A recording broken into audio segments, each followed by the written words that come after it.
Anderson Cooper leaned forward, eyes narrowing, and called Senator John Kennedy a liar on live TV.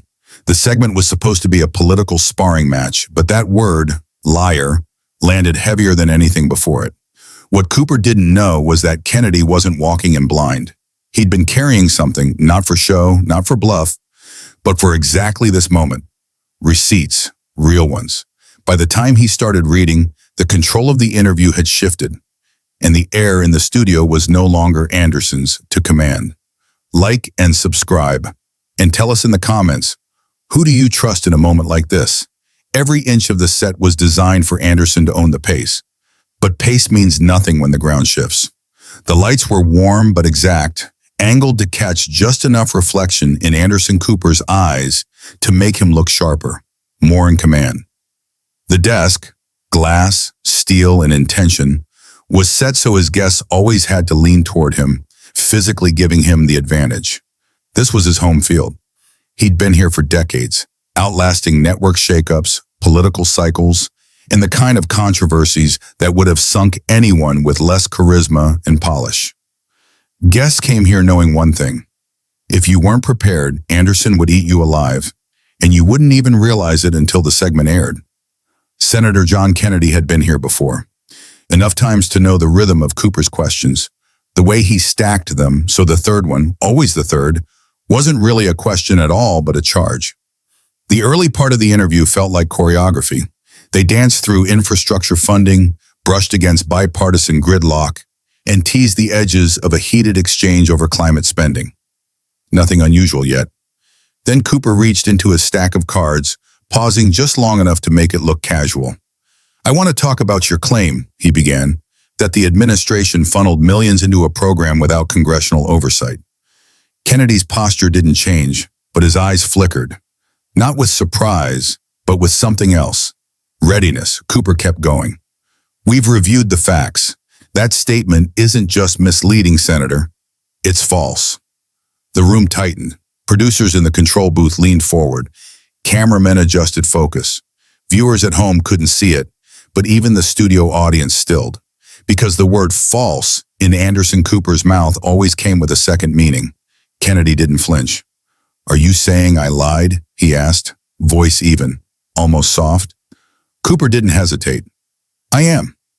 That was the first crack. The point where the script Cooper had rehearsed and the segment his producers thought they'd get slipped in opposite directions. Kennedy leaned forward just enough to bridge the glass and steel between them.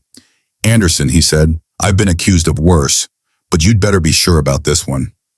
In the control room, someone mouthed a silent curse. This was no longer an interview. This was a confrontation. And no one knew where it was about to go. Anderson had the cameras. Kennedy had the clock. And that's when the timing turned lethal. The pause after Anderson's "I am" was microscopic. Less than a second. But in broadcast, that's enough time for an entire shift in gravity. You could feel it even if you didn't know why. On camera, Anderson still looked in charge. But behind his eyes, he was calculating how to keep that lead from slipping. Kennedy didn't give him the chance. "Let's get to the bottom of this," he said, reaching slowly, deliberately into the inside pocket of his suit jacket. The sound in the studio wasn't silence. It was tight. No coughing, no shuffling of papers, just the low electrical hum of lights and machines, and the faint rustle as Kennedy pulled out a small, worn leather folder. Not the kind a senator carries for show. This one had creases deep enough to tell you it had been opened and closed more times than anyone could count. Cooper tilted his head, part curiosity, part performance. "You brought notes?" Kennedy's answer was quiet, but it landed like a challenge. "I brought the truth, and I brought it in your own words." Anderson's eyebrows lifted, but he didn't interrupt. A rare choice for him. Maybe he was calculating the optics. Maybe he thought letting Kennedy speak would lead to a stumble. Either way, the choice locked him in. Kennedy flipped the folder open, pulling out 3 printed sheets, emails, each stamped with a CNN sender address. The top one was highlighted in yellow, a section circled twice in black ink. "This," Kennedy said, holding it up for the camera, "is an email from one of your senior producers to a member of the committee staff 2 weeks before the funding vote." He didn't read it right away.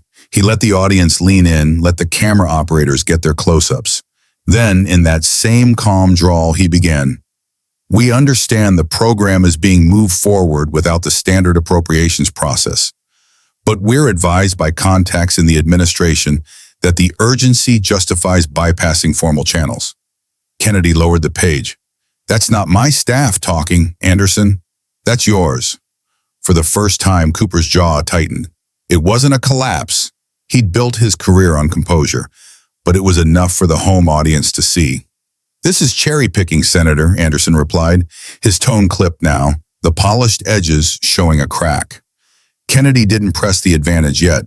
He just placed the first page down on the desk, slid it forward half an inch, and kept his hand on it. "Then let's read the rest together," he said. And that's when Anderson realized the folder wasn't just a prop. It was a map, and Kennedy knew exactly where it led. If the first page shook the table, the second was about to turn it over. Kennedy let the first email sit there, its black and yellow ink catching just enough of the studio light to make the words legible for anyone watching on a high-definition screen at home. It wasn't the nuclear moment, not yet, but it was the kind of hit that leaves a mark. And then he reached for the second page. It wasn't printed on standard letter paper like the first. This one was on CNN letterhead, the network's logo faint but unmistakable in the top corner. The date stamped across the header was 1 week after the vote. "This," Kennedy began, "is a follow-up email sent directly to the same committee staffer and copied to a deputy director in the administration." He didn't read the top half. He went straight to the middle, finger-tapping the line he'd already highlighted in blue. "Our coverage will need to frame the urgency of the funding as a bipartisan necessity, regardless of procedural objections." He let the words hang there. They didn't need commentary, not yet. The meaning was in plain sight, an editorial decision dressed up as objective reporting, and a tacit admission that the facts were shaped long before the cameras rolled. Anderson's face barely moved, but his voice carried an edge now. "Senator, you're conflating internal discussions with reporting standards. Every newsroom has conversations about framing." Kennedy cut in, not with volume, but with precision. "Framing facts before you know all of them isn't journalism, Anderson. It's theater." That was the first time the studio audience reacted audibly, a collective murmur that was impossible to miss. In the control booth, someone muttered, "Kill the audience mics." But it was too late. Kennedy placed the second page beside the first, lining them up like pieces of a puzzle. "Now, I'm not saying every outlet does this," he continued, "but when you stand here and call me a liar, you better make sure your own house is spotless." Cooper leaned back slightly, a move meant to signal that he was still in control. But the cameras weren't showing that wide angle. They were on his face, and the tightening around his eyes told a different story. And Kennedy still had one page left in the folder. The one that didn't just imply bias, the one that made it personal.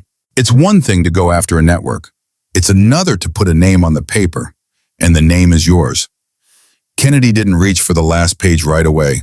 He let his hand rest on the closed folder, index finger tapping a slow rhythm against the leather. The studio was dead quiet, not the polite quiet of a controlled segment, but the kind of silence that comes when everyone knows something irreversible is about to happen. "Anderson," he said evenly, "I've known you a long time. We've disagreed, we've debated, but I've never once accused you of lying." Cooper's jaw tightened. "You're implying," Kennedy shook his head. "No, I'm stating." He flipped the folder open and slid out the final page. This one wasn't an email to a staffer or a producer. It was from Anderson Cooper's own account, dated 3 days before the segment in which Kennedy's original claim had been labeled false on air. Kennedy held it at an angle so the camera could catch the CNN watermark. Then he read aloud, "We'll need to make sure we press Kennedy hard on the funding story. If he tries to spin oversight concerns, remind viewers he has a history of using selective data." He stopped. Then, without looking up, he read the next line. "Don't let him get away with the procedural dodge. It's a dead end for the audience." When he finally looked at Anderson, the air between them was different. No more polite sparring, no more intellectual distance. "This," Kennedy said, tapping the page, "is you deciding the verdict before I even sit in the chair." "That's not a question, Anderson, that's a plan. The producers in the booth were scrambling now, some signaling to cut to commercial, others shaking their heads, because cutting away in the middle of this would look worse than letting it play out. Anderson's reply came quick, maybe too quick. "Senator, that's a misinterpretation of internal prep notes." Kennedy leaned forward, eyes locked. "Prep notes don't have your name on them. Emails do." It was the hardest hit yet, not because of the content alone, but because Kennedy had just moved the fight from the safe zone of the network to Anderson Cooper himself. The studio's tension had shifted again. This was no longer Kennedy versus CNN. It was Kennedy versus Anderson. And neither man looked like he was backing down. When you can't win the round you're in, you change the fight. At least, that's what Anderson thought. Anderson took a breath, not deep enough to read as composed, but just long enough to signal that he was switching gears. The email in Kennedy's hand was still the elephant in the room, but Cooper knew that staying on it meant bleeding control one sentence at a time. "So, Senator," Anderson began, "let's step back for a second. Your opposition to the funding bill," Kennedy cut in, polite but firm, "the one you prepped to call me a liar over?" That got a chuckle from somewhere in the audience, and a sharp glare from a floor manager to shut it down.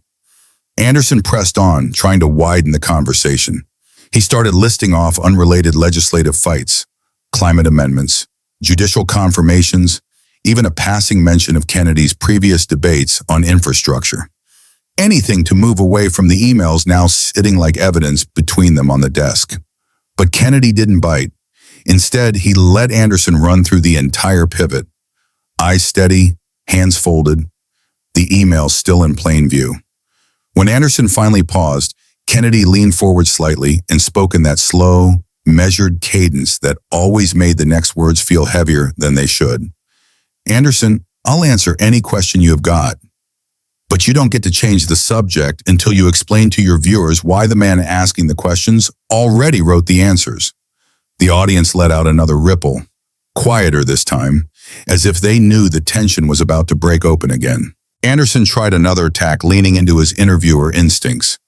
"So you're saying these emails—" "I'm not saying anything," Kennedy interrupted. "I'm showing." He tapped the first email, then the second, finally the one with Anderson's name. "These are facts. They have dates, they have senders, and they have nothing to do with whether I'm likable or whether you think my accent plays well on television. This is about the truth before the questions even start." The control booth's chatter was frantic now. One voice pushing to move off the emails, another warning that doing so would make us look guilty. Anderson knew it too. The pivot hadn't worked. If anything, it had made the trap clearer. Kennedy wasn't here to survive the segment. He was here to finish it on his own terms. Some moments don't wait for airtime. They leak while you're still live.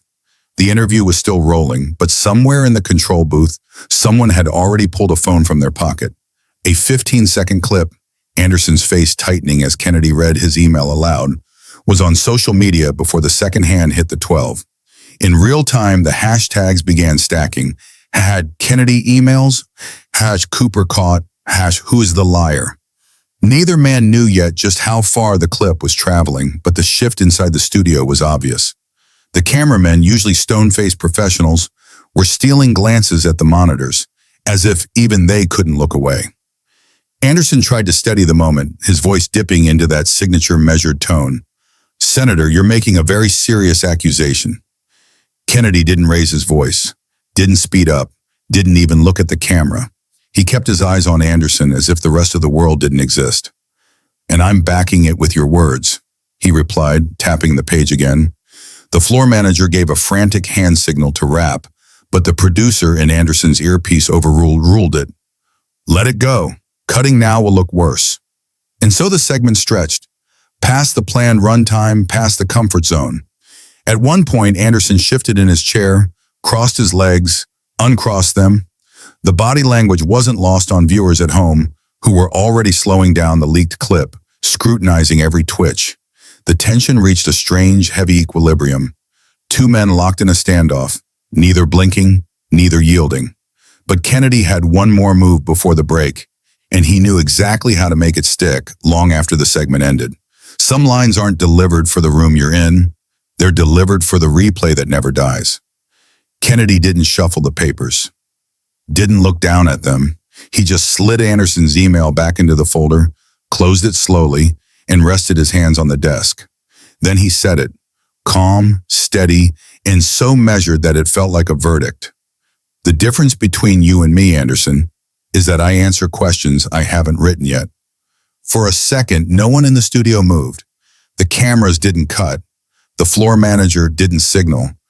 It was as if everyone had been caught in the same suspended breath. Anderson's lips parted, maybe to reply, maybe to find an out. But no words came. Kennedy leaned back, the ghost of a nod marking his exit from the exchange. The red tally light over camera 2 went dark. The segment was over. But in living rooms across the country, the replay had already begun. If you think this was the moment the mask slipped, hit subscribe right now. And tell us below, do you trust the questions you're being asked on TV?